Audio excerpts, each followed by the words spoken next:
ए जी सुन तनी, हमरा गर्मी होता, हमरा ठंडा पिए के बा। अब नाती राती के कुछ मंगी हो हम कह देब।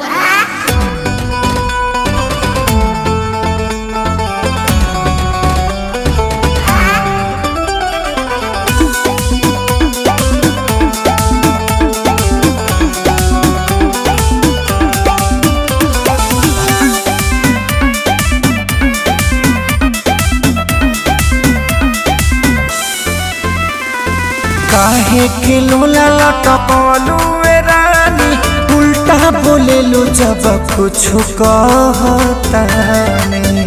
अरे बोला ना ए हो, काहे के लोला लटकलू ए रानी, उल्टा बोलेलू जब कुछ कहता नहीं।